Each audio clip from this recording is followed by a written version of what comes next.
The Psychology of Money, a practical story-based summary by Morgan Housel. Money isn't just about dollars and cents. It's about how we feel, what we fear, and what we hope for. It's about our childhood memories, our dreams, and even our insecurities. Morgan Housel's The Psychology of Money reveals how money is more a behavioral game than a technical one. In this detailed summary, let's explore each of his 20 lessons through practical, real-life stories that feel personal and relevant. Chapter 1. No One's Crazy. Sarah and Jake are both 35. Sarah grew up during the 2008 housing crisis. She saw her parents lose their home, and that trauma shaped her thinking. She saves diligently, refuses to take on debt, and invests conservatively. Jake, on the other hand, was raised by entrepreneurial parents during the booming 90s. They always talked about seizing opportunities and taking calculated risks. Jake invests in startups and dabbles in crypto. They argue about money often. But neither is wrong. They just see the world through different lenses. What we think is smart or foolish with money depends on where we come from. Chapter 2. Luck and Risk. Two high school classmates, Bill and Kent, both showed early brilliance. Bill Gates had access to one of the only high school computers in the country. That small stroke of luck changed everything. Kent Evans, equally talented, tragically died in a mountain accident. This lesson teaches that success and failure often hinge on invisible factors. Instead of assuming someone failed because they made poor choices, or succeeded because they were smarter, we should acknowledge luck and risk are part of the equation. Chapter 3. Never Enough. Rajat Gupta climbed from poverty to become a CEO. But that wasn't enough. He risked his entire reputation in an insider trading scandal trying to make even more money.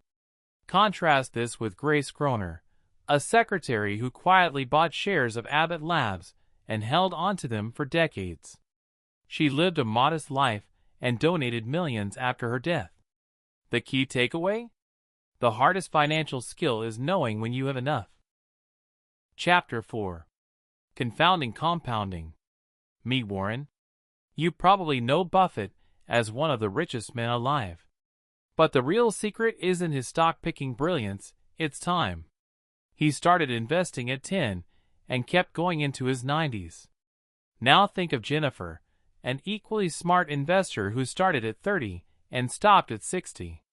Even if she got higher annual returns, she won't catch Buffett's wealth because she didn't give compounding time to work its magic. Chapter 5. Getting Wealthy versus Staying Wealthy. Tom made millions trading tech stocks in his 30s.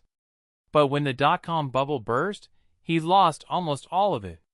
He kept doubling down, thinking he could win it back. Meanwhile, Rachel, a quieter investor, diversified her assets and never took excessive risks. She didn't get rich fast, but she stayed rich. Getting rich requires taking some risks.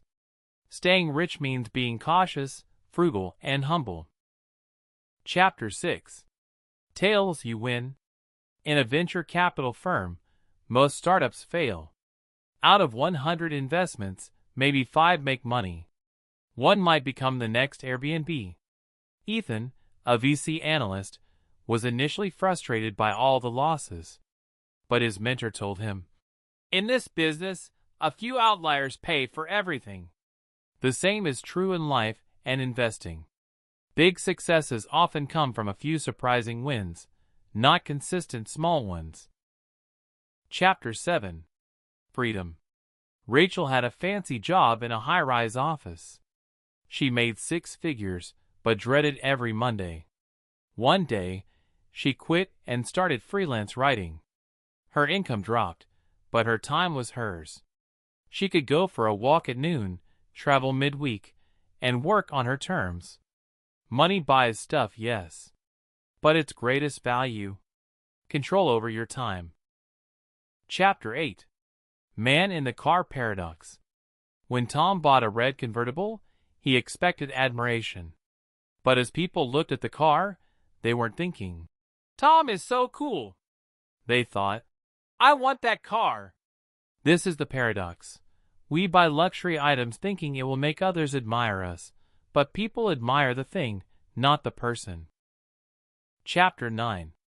Wealth is what you don't see. Mark drives a Tesla, lives in a trendy neighborhood, and posts vacation pics from Bali. People assume he's wealthy. Then there's Joan, a retired teacher who shops with coupons and drives a 10-year-old car. But she's worth over $2 million. Real wealth is invisible. It's not the house, car, or clothes. It's the savings and investments you don't see. Chapter 10. Save money. Alex and Jamie both earn average salaries. They live in a small town, avoid debt, and save 30% of their income. Their friends tease them for being too cautious. But when the pandemic hit, Alex and Jamie were fine. They had no debt, a year of savings, and no panic. You don't need a big income to save. You need discipline. Chapter 11. Reasonable is greater than rational. Logic says Tina should invest in index funds and hold. But every time the market drops, she panics. So she keeps a chunk of her money in a savings account. Financial advisors tell her it's irrational. But it works for her. It lets her sleep at night. Sometimes, a plan that's emotionally sustainable is better than the perfect one. Chapter 12. Surprise! In January 2020, Marcus was planning a Europe trip and investing aggressively. By March, the world was in lockdown and the markets crashed. No model predicted COVID-19. Most turning points in life come as surprises. This chapter reminds us to build financial plans that can survive the unexpected. Chapter 13. Room for error. Lisa always kept a large emergency fund. Her brother mocked her for leaving money on the table. Then her company downsized.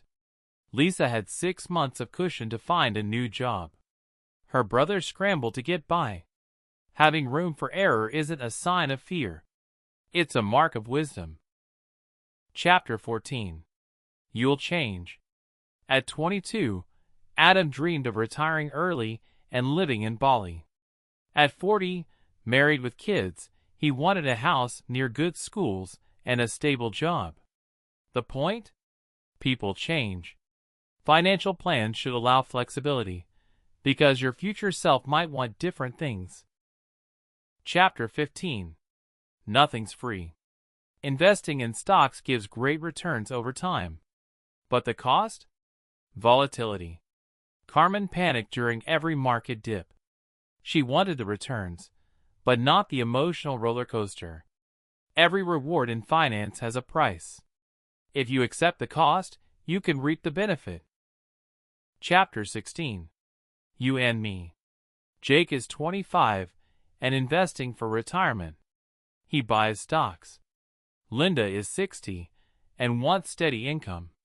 She chooses bonds. They argue online about who's right. But they have different goals and timelines. Money advice isn't universal. What's smart for one person may be terrible for another. Chapter 17. The seduction of pessimism. Negative headlines sell. Market crash coming. Gets more attention then. Slow growth continues. Brian constantly feared the next crash. He missed years of gains because he stayed out of the market. Optimism is quiet and slow. Pessimism is loud and exciting. But historically, optimism wins. Chapter 18. When you'll believe anything. During the 2021 crypto boom, Maya saw friends doubling their money. She ignored her instincts and jumped in at the peak. When prices crashed, she realized she'd been swept up in a story she wanted to believe. We're vulnerable to emotional storytelling, especially when it promises quick rewards. Chapter 19. All together now. Sophie didn't try to beat the market. She saved a little from each paycheck, avoided debt, invested in index funds, and stayed the course. Decades later, she retired comfortably. No secret formula. Just small decisions, repeated consistently over time. Chapter 20. Confessions. Morgan Housel, the author himself, admits he doesn't chase high returns. He invests in simple index funds and keeps a lot of cash. Why? It gives him peace of mind. He doesn't want to optimize money. He wants to sleep well. The best financial plan isn't the one with the highest return. It's the one that matches your life and your values. Your money, your rules. There is no right way to manage money. Your background, values, and goals shape your financial story. The smartest plan is the one that works for you. Housel reminds us that money is emotional. Understanding your behavior matters more than understanding the market. Master that, and you'll win the real game of wealth, peace, happiness, and freedom.